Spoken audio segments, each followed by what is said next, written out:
আসসালামু আলাইকুম ওরহমতুল্লাহ। আজকে আমরা ক্লাস করব তিন আলিফ মদ উচ্চারণ নিয়ে। তিন আলিফ মদ কীভাবে উচ্চারণ করতে হয় এবং তিন আলিফ মদ টেনে পড়ার নিয়ম। তিন আলিফ মদ তিন প্রকার, যথা মধ্যে মুনফাসিল, মধ্যে আরজি, মধ্যে সিলাহে তাবিলা।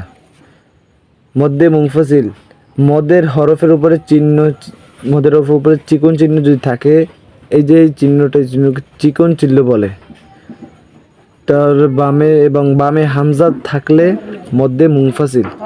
মদের হরফের উপরে চিকন চিহ্ন, বামে হামজা, মধ্যে মুনফাসিল। ডান দিকের হরকতে উচ্চারণকে তিন আলিফ টেনে পড়তে হয়, যেমন কলু কলু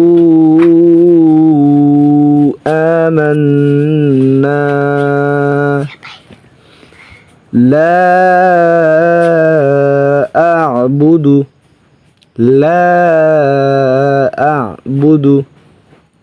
মধ্যে আরজি, মধ্যের হরফের বামের হরফে ওয়াকফ, মধ্যে আরজি।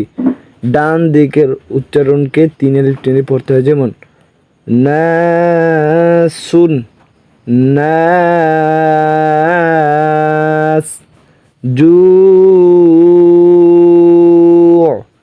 দিনুন, ওয়াকফ করলে দিন।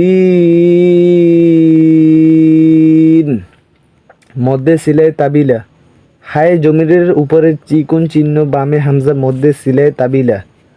হায় জমিরের হরকত খারা জবর, খারা জের, উল্টা পেশ, এর উচ্চারণকে তিন আলিফ টেনে পড়তে হয়, যেমন লাহু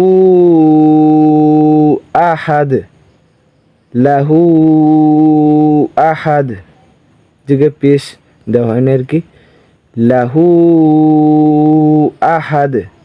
আরেকটি কথা, আপনারা যারা এই ক্লাস করতে চান তারা ভিডিওটি সাবস্ক্রাইব করে রাখবেন।